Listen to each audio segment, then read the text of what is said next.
Hello dear student, I welcome you all to my YouTube channel E Gurukul academy. जैसा कि दोस्तों बहुत बच्चे का डिमांड था हमारे क्लास का कि सर थोड़ा सा मैथ का रिवीजन करवा देते, क्योंकि 2-3 दिन के बाद आप लोग की जो है बोर्ड की एग्ज़ाम आने वाली है। तो ये ध्यान में रखते हुए मैं जहाँ से शुरू किया था वहीं से मैं चैप्टर उठा रहा हूँ जहाँ से मैंने ख़त्म किया था। तो अभी हम लोग 10th को ध्यान में रखते हुए यह क्लास जो है सिर्फ 10th के बच्चों के लिए है। तो जो बच्चे अगर इत्मीनान से ढंग से अगर एक बार ये आज का मैराथन वीडियो देख लिया है ना, तो उसका पूरा मैथ रिवीजन हो जाएगा, चाहे वो कोई भी चैप्टर हो। मैं एक एक कर सारे चैप्टर उठाऊंगा और जो भी मुझे लगता है कि आपके एग्ज़ाम में बोर्ड में डायरेक्ट क्वेश्चन पूछे जाते हैं और पूछे जा चुके हैं वो सारे क्वेश्चन मैं लूँगा और आप लोग इस तरह के पैटर्न के क्वेश्चन को आप लोग बहुत अच्छे तरीके से क्या करेंगे, घर पर बैठ के रिवीजन करेंगे। बस एक वीडियो देख लो और पूरी मैथ की सिलेबस कंप्लीट हो जाएगी। तो डरना नहीं है, पेशेंस रख के सारे बच्चे मन लगाकर मेरे साथ साथ कॉपी नोट्स निकाल कर और प्रैक्टिस करेंगे। आइए, सबसे पहले हम लोग को जो पढ़ना है वो पढ़ना है अर्थमेटिक प्रोग्रेशन में अर्थमेटिक मीन आपको मैंने नहीं पढ़ा रखा था। अर्थमेटिक मीन के बाद हम लोग sum of n terms of an AP देखेंगे, सारा कुछ देखेंगे। एक एक चैप्टर में आज पढ़ाऊंगा आप लोग को, ठीक है ना। तो काफ़ी लंबे समय के बाद मैं आ रहा हूँ दोस्तों, तो जाहिर सी बात है ना, मन से पढ़ाऊंगा आज आप लोग को। जैसे देखिए, सब आइए दोस्तों ध्यान से देखिएगा। सबसे पहले to find an arithmetic mean between A and B. A and B दो नंबर है आपके पास, है ना। ए और बी, इन दो नंबर के बीच में अगर हमको अर्थमेटिक मीन निकालना है तो सबसे पहले देखिए, अर्थमेटिक मीन को हम लोग जनरली क्या कहते हैं सर, एवरेज। और एवरेज क्या होता है, sum of observation upon total number of observation. यही ना पढ़ते थे आप लोग, एवरेज में क्या पढ़ते थे, sum of observations upon total number of observations, यही पढ़ते थे दोस्तों। तो अब यहाँ से अगर मैं अर्थमेटिक मीन को शॉर्ट फॉर्म में लिखूँ तो एम से होता है अर्थमेटिक मीन। आप एवरेज कैसे निकालते थे, जितने भी नंबर रहते थे उनको जोड़ देते थे आपस में और जितने नंबर ऑफ एलिमेंट थे उनसे डिवाइड करते थे। चूँकि यहाँ दो नंबर है ए और बी, तो आप 2 से डिवाइड करेंगे ना, तो ये आपका अर्थमेटिक मीन निकल कर आ जाएगा। इस पर कुछ हम लोग एग्जाम्पल ले लेते हैं। जैसे मान लीजिए कि 13 एंड 19 के बीच में आपको अर्थमेटिक मीन निकालना है। क्या निकालना है दोस्तों, अर्थमेटिक मीन। तो आप क्या करेंगे, इन दोनों नंबर को जोड़ेंगे और 2 से डिवाइड कर दीजिए सिंपली। तो आप क्या बोलेंगे सर, 9 3 12, 1 और 1 2 और एक 3 और अपॉन 2 करेंगे तो ये आ जाएगा 16 and this is your answer. कुछ और क्वेश्चन लेते हैं दोस्तों। जैसे मान लीजिए कि आपके पास अभी इस बार नंबर दिया a माइनस बी और a प्लस बी, इन दोनों नंबर के बीच में आपको अर्थमेटिक मीन निकालना हो तो आप एक लाइन में लिखेंगे अर्थमेटिक मीन, इन दोनों नंबर को जोड़ दीजिए ब्रैकेट को हटाकर। और चूंकि एक एलिमेंट ये है एक एलिमेंट ये है, इसलिए 2 से डिवाइड करेंगे तो माइनस बी से माइनस बी कैंसिल हो जाएगा। ए को जोड़ेंगे और डिवाइड करेंगे 2 से तो 2 भी कैंसिल हो जाएगा और ए आपका क्या हो गया, आंसर हो गया। तो कभी कभी बोर्ड में एक नंबर में कोई भी जनरल फॉर्म में, जनरल फॉर्म कहते हैं जहाँ ABCD वाला टर्म रहता है और न्यूमेरिकल वैल्यू अगर दिया हुआ हो तो ईजी है, दोनों को जोड़ोगे डिवाइड कर दोगे। तो आज के बाद से कभी भी अर्थमेटिक मीन निकालना हो, जितने भी नंबर हैं उनको जोड़ो और 2 से भागा दे दो, लेकिन जनरली 2 नंबर ही देगा, इसलिए आप लोग टेंशन नहीं लीजिएगा। नेक्स्ट आइए, अब जो सबसे ज़्यादा क्वेश्चन बोर्ड पे पूछा गया है वो पूछा गया है आपके, अगर 3 नंबर AP में हो तो क्या होता है सर, अगर 4 नंबर AP में हो तो क्या होता है, और जब अगर 5 नंबर AP में हो तो क्या होता है, ठीक है ना। तो ध्यान से आप लोग नोट करके लिखेंगे मेरे साथ। If 3 numbers are in AP, ठीक है, देन अच्छा 3 नंबर एपी में रहेगा तो आपको क्या मानना है, पहला number a minus D comma ए और फिर हो जाएगा a प्लस डी, है ना। ये ध्यान रखना, कभी भी अगर आपके एग्ज़ाम में 3 नंबर कहेगा एपी में है तो आपको जो लेट करना है ना 3 नंबर, वो यही लेट करना है, a माइनस डी कॉमा ए और a प्लस डी। अगर इसी के जगह पे if 4 numbers are in AP रहे, 4 नंबर्स आर इन एपी, तो आपको जो लेट करना है वो क्या लेट करना है, a माइनस 3d। अगर इधर माइनस है तो लास्ट वाला नंबर प्लस में लिखो, फिर यहाँ a माइनस डी दो तो इसका जस्ट अपोजिट यहाँ लिखोगे a प्लस डी, है ना। और ये आपको लेट करना है कभी भी अगर आपको 4 नंबर एपी में गिवन है तो। अभी ये क्या मैं कहना चाह रहा हूँ थोड़ी देर के बाद आपको समझ में आएगा क्वेश्चन के थ्रू, आप बस लिखते चले मेरे साथ। अगर सर 5 नंबर्स अगर एपी में हो तो क्या लेट करेंगे आप लोग दोस्तों, तो यहाँ से स्टार्ट होगा a माइनस 2d, तो अगर ये माइनस है तो सबसे लास्ट नंबर जो होगा वो a प्लस 2d होगा। फिर यहाँ स्टार्ट करेंगे a माइनस डी से, तो यहाँ लिखेंगे a प्लस डी और फिर लास्ट में यहाँ a लिखें। तो आज के बाद से सारे बच्चे, है ना, ध्यान से सुनो और जो मैं कहता हूँ बस उसको फॉलो करो। अगर कहीं भी लिखा हुआ है कि 3 नंबर्स आर इन एपी तो क्या लेट करना है, a माइनस डी ए और a प्लस डी रिस्पेक्टिवली। अगर 4 नंबर एपी में लिखा हुआ मिले कहीं भी क्वेश्चन में तो आपको जो लेट करना है, let the 4 numbers are in AP be a minus 3d a minus D a plus D a plus 3d। और अगर कहीं आपको लिखा हुआ मिले 5 नंबर एपी में तो आपको क्या लिखना है, a minus 2d a minus D a plus D और a प्लस 2d। अब इस पर बेस्ड क्वेश्चन में लेता हूँ ताकि आपको बहुत अच्छे से समझ में आए। जैसे क्वेश्चन है, the sum of 3 numbers, sum of 3 numbers in AP is 21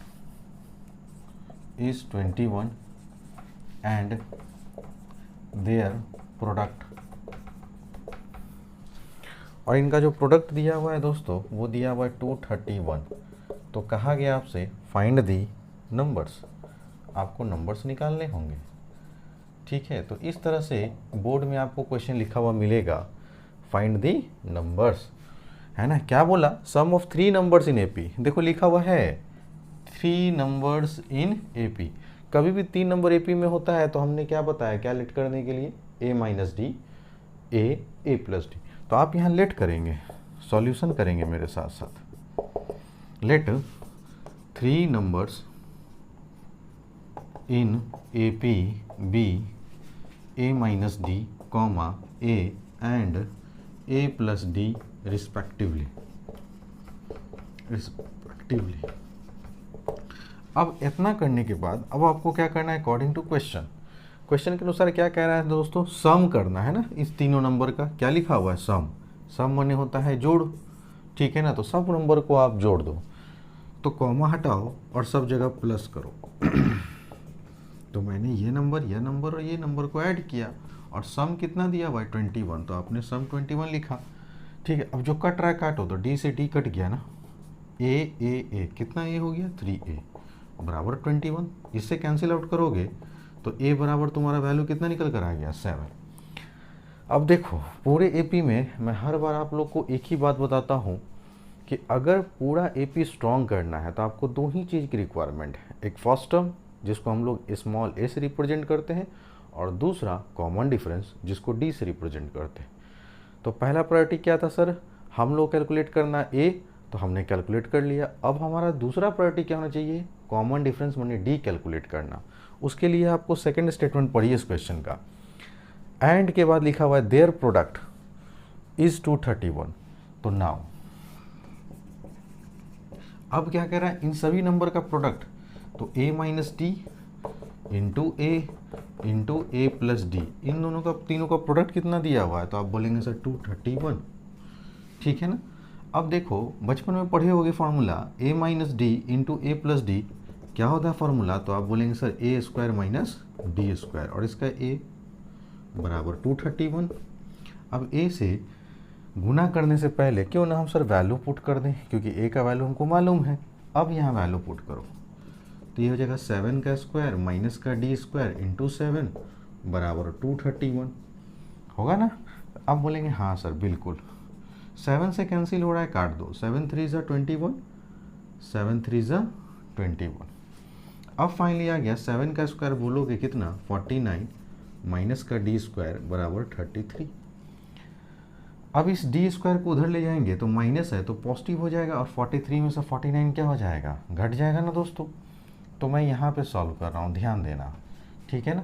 तो मैंने क्या किया, चलो उधर 49 को ही भेज दो, इधर डी स्क्वायर को रखो, जिसको निकालना उसको एक तरफ बाकी सबको एक तरफ। तो 33 इधर है, लिख दिया 33, ये प्लस 49 उधर गया तो माइनस का 49 हो गया। अब माइनस डी स्क्वायर बराबर पॉजिटिव का वैल्यू बड़ा है, निगेटिव का वैल्यू छोटा है, तो आंसर निगेटिव में आएगा ना। आप बोलेंगे बिल्कुल।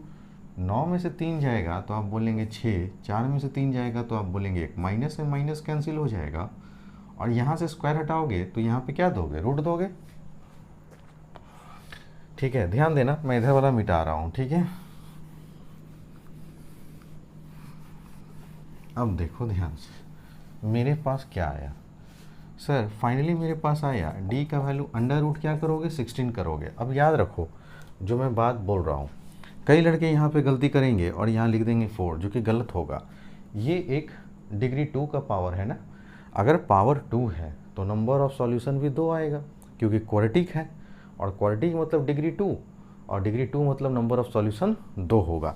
इस वजह से आप यहाँ पे प्लस और माइनस दोनों लिखेंगे, तो देयरफॉर डी का जो वैल्यू आएगा फाइनली प्लस माइनस 4 आएगा, ठीक है। काफ़ी इंपॉर्टेंट है ये चैप्टर, समझ रहे हो ना।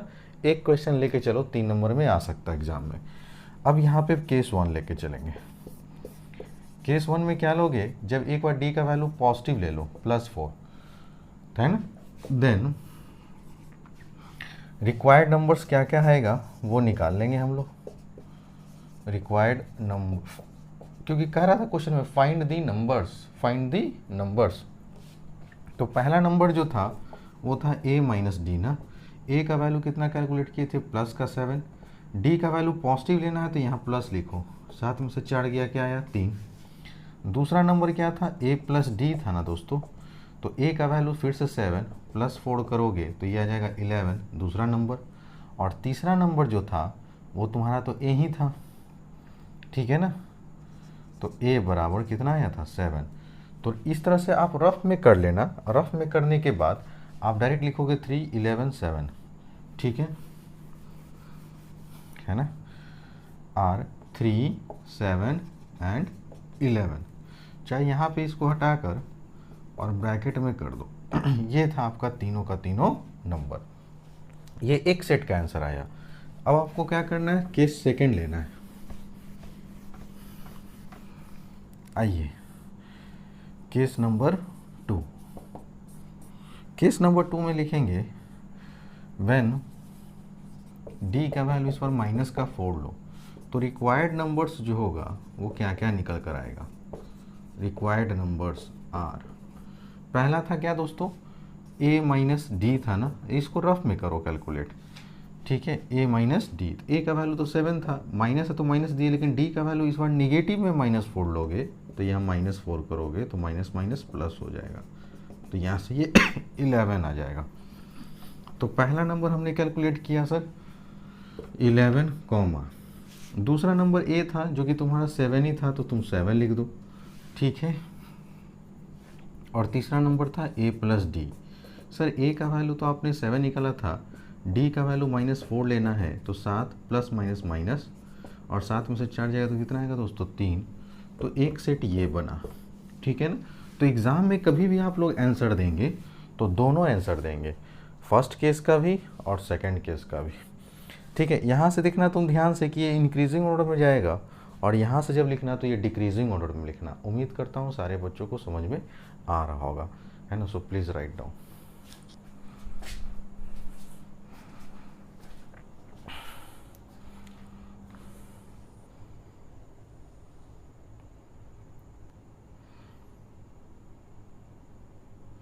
आइए दोस्तों, इस चैप्टर का जो टाइप 2 का पैटर्न का सवाल है वो आपको इस तरह से पूछा जाएगा, find the value of x for which the numbers this this and this are in AP। कभी भी अगर कोई नंबर एपी में होता है, जैसे मान लो कि ये मेरा T1 टर्म हुआ, ये T2 हुआ और ये T3 हुआ, और मैं कहूँ कि ये तीनों नंबर क्या चीज़ में है, एपी में है। कभी भी याद रखना, अगर ये 3 टर्म एपी में है तो मैंने आपको पढ़ा रखा था एपी में क्या, कि अगर कोई 3 नंबर एपी में है तो हमेशा T2 माइनस T1 किसके बराबर होता है दोस्तों, T3 माइनस T2 के। अगर ये पैटर्न जिस बच्चा को याद रहा, ठीक है ना, तो समझो कि इस तरह के क्वेश्चन अगर एग्ज़ाम में पूछे जाएंगे तो वो है ना उड़ा ले जाएगा सवाल को। अब सर यहाँ पर भी देखो, ये मेरा फर्स्ट टर्म है, ये मेरा सेकंड टर्म है और ये मेरा थर्ड टर्म है, और ये तीनों टर्म कह रहा है कि एपी में है ना। तो यहाँ सॉल्यूशन करोगे, सिंस 5x प्लस 2 है ना, 5x प्लस 2 कॉमा है ना 4x minus 1 and x plus 2 are in A P. क्या चीज़ में दोस्तों, ए पी में है। तो देयरफॉर है ना, हम लोग क्या जानते हैं कि T2 माइनस T1 ये ऑलवेज बराबर होगा सर T3 माइनस T2 के, है ना। तो अब देखो तो T2 कौन है, 4x माइनस 1, आराम से लिखो, हर बार नहीं है, माइनस करना है तो माइनस करो, लेकिन T1 क्या है तुम्हारा, ये पूरा टर्म है इसलिए ब्रैकेट ले लो क्योंकि साइन चेंज होगा, बराबर T3 कितना है, तो आप बोलेंगे सर x प्लस 2 है, क्या है, x प्लस 2, और इसमें से हमको माइनस करना है T2, और T2 कितना है, तो आप बोलेंगे सर 4x माइनस का 1। चलो सॉल्व करते हैं इसको, पहले ब्रैकेट खोलो तो 4x माइनस 1 माइनस का 5x और माइनस का कितना हो जाएगा 2, 4x माइनस 1 माइनस का 5x और माइनस का 2। अच्छा सर इधर देखो तो x प्लस 2 माइनस का 4x और प्लस का 1, बस ब्रैकेट मैंने खोला और ब्रैकेट के अंदर जो प्लस था वो निगेटिव, जो निगेटिव था वो पॉजिटिव, यही हो रहा है। अब अगर सॉल्व करेंगे तो क्या होगा, देखो 4x पॉजिटिव में है, 5x नेगेटिव में, बड़ा वैल्यू नेगेटिव है इसलिए माइनस में आंसर दोगे, 5 में से 4 जाएगा तो 1 बचेगा, तो एक x बचेगा ना, ये भी निगेटिव ये भी निगेटिव, काम करेंगे जोड़ने का लेकिन चिन्ह दोगे माइनस का। यहाँ पे देखो सर माइनस 4x है प्लस x है, निगेटिव का वैल्यू बड़ा है, पॉजिटिव का वैल्यू छोटा है, इसलिए आंसर माइनस में आएगा। बड़े नंबर में से छोटे नंबर को घटाएंगे तो 4 में से जब 1 जाएगा तो 3 बचेगा, चूंकि x का काम कर रहे थे इसलिए x लगा दो, 2 और 1 3 हो गया।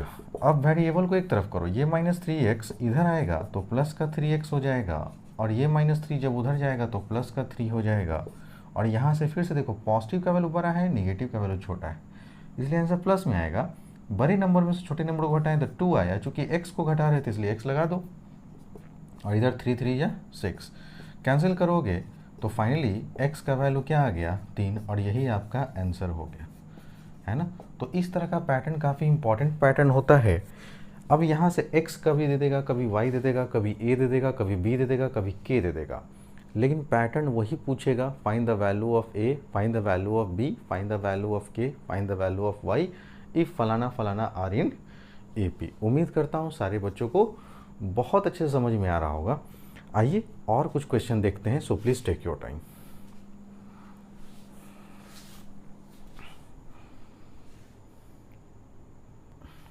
आइए स्टूडेंट, जैसा कि आप बोर्ड पे क्वेश्चन देख रहे हैं, कहा जा रहा है डिटरमाइन के का वैल्यू निकालना है आपको फिर से, so that this and this are in A P. तो अभी आपने पढ़ा है ना क्या कि सर सिंस 3k सॉल्यूशन कर रहा हूँ दोस्तों, तो आप भी ऐसे ही सॉल्व करेंगे बोर्ड में, ठीक है ना, नहीं तो नंबर काट लिए जाएंगे। Since 3k minus 2 4k minus 6 and k plus 2 are in A P, तो देयरफॉर वी हैव, क्या जानते हैं आप दोस्तों कि T2 माइनस T1 बराबर होता है T3 माइनस T2 के। अब T2 कितना है इस बार 4k माइनस 6, इसमें से माइनस करना है T1 कितना है, तो आप बोलेंगे सर 3k माइनस 2 बराबर T3 कितना है दोस्तों, तो आप बोलेंगे सर k प्लस 2, इसमें से माइनस करना है T2, और T2 कितना है, तो आप बोलेंगे 4k माइनस का 6। सॉल्व करो, ब्रैकेट खोलोगे तो सर ये माइनस 3k हो जाएगा, ये माइनस माइनस प्लस हो जाएगा 2, यहाँ ब्रैकेट खोलोगे तो k प्लस 2 माइनस का 4k और प्लस का 6। अब देखो 4k में से 3k जाएगा तो क्या बचेगा, k बचेगा, माइनस का 6 है, प्लस का 2 है, निगेटिव का वैल्यू बड़ा है, पॉजिटिव का वैल्यू छोटा है, इसलिए आंसर निगेटिव में आएगा। 6 में से 2 जाएगा तो कितना बचेगा 4, ठीक है दोस्तों, यहाँ तक तो कोई दिक्कत नहीं। अब इधर सॉल्व करो। सर नेगेटिव का वैल्यू बड़ा है, पॉजिटिव का वैल्यू छोटा है, पहले के वाले को सॉल्व करेंगे फिर नंबर वाले को सॉल्व करेंगे। तो लाइक टर्म को एक साथ जोड़ो घटाओ, तो नेगेटिव का वैल्यू बड़ा है ना और पॉजिटिव का वैल्यू छोटा, तो आंसर नेगेटिव में आएगा। 4 में से 1 जाएगा तो 3 बचेगा और के लगा दो। सर ये दोनों तो पॉजिटिव है, 2 और 6 मिलकर कितना होता है 8। अब के वाले को एक तरफ मैं करता हूँ, तो इधर के है -3 के, जब इधर आएगा तो प्लस का 3 के हो जाएगा। इधर तो पॉजिटिव का 8 था ही, -4 जब उधर गया तो प्लस का क्या हो गया 4। तो 4k is equal to 12, cancel करोगे तो देयरफॉर k का फाइनल वैल्यू क्या आ जाएगा 3। उम्मीद करता हूँ सारे बच्चों को बहुत अच्छे समझ में आ रहा होगा। वीडियोस को है ना आप लोग लाइक ज़रूर किया कीजिए दोस्तों, ताकि मुझे भी लगे कि अगर आप लोग के लिए इतना मेहनत कर रहा हूँ तो आप लोग भी मेरे को सपोर्ट कर रहे हैं, है ना।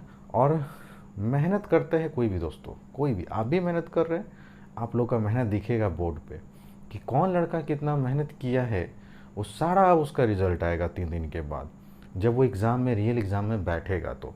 और जो फाकी मारा होगा उसका जाएगा, नंबर ख़राब होगा, ऑब्वियस सी बात है। तो जितने भी मेरे मेहनती स्टूडेंट हैं जो मेहनत करते हैं, हार्ड वर्क करते हैं, फुल्ली डिटर्मिन्ड होते हैं पढ़ाई के प्रति, है ना, उन लोग को सबको एडवांटेज मिलेगा। इसलिए घबराएंगे नहीं। अगर नहीं पढ़े हैं तो इस वीडियोस को है ना आराम से बैठ के एक बार थॉरली इसको देख जाओ, एक बार पूरा अच्छे से रिवाइज कर जाओ। एक भी अगर क्वेश्चन छूट गया जो मैं पढ़ा रहा हूँ तो हमको ज़रूर करना, नंबर तो दिया हुआ है सबको। एकदम डायरेक्ट कॉल करो कि सर आपने हमको ये चीज़ बताया था, और कॉल करने के लिए मैं आपको फिर से बोल दे रहा हूँ दोस्तों, है ना, जो मैं आज करवा दूँगा, ठीक है ना, इससे अलग अगर पैटर्न पे अगर क्वेश्चन आ गया तब आप कहिएगा हमको, है ना। इस पे आप कॉल कर सकते हैं आप हमको, ठीक है ना। So please take your time.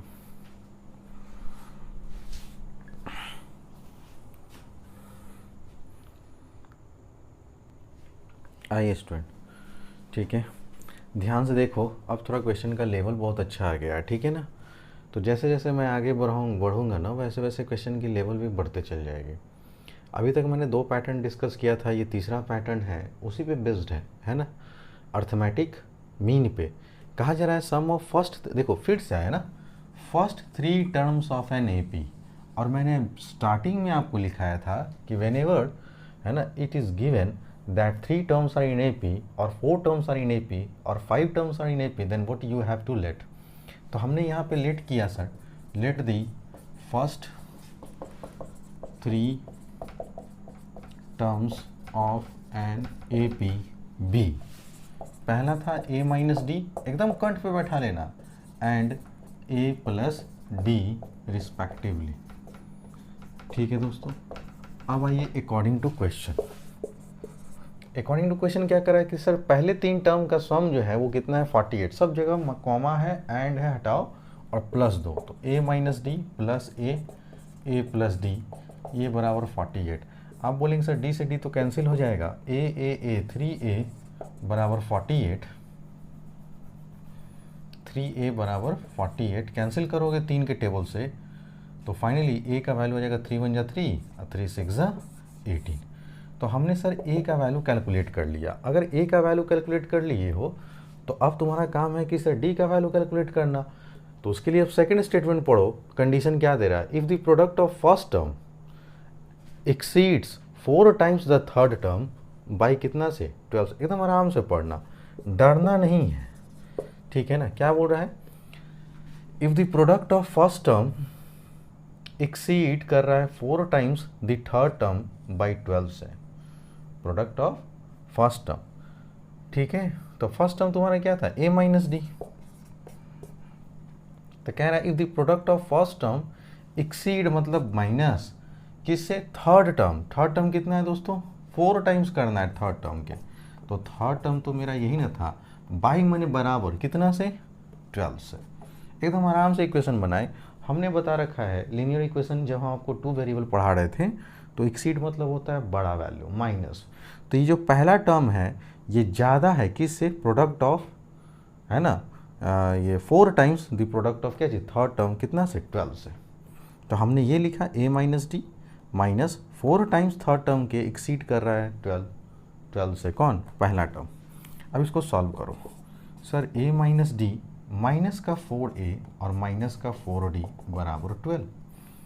अब आप सॉल्व करेंगे, -4a प्लस a तो क्या लिखेंगे, माइनस का 3a minus d minus 4d minus का 5d बराबर 12।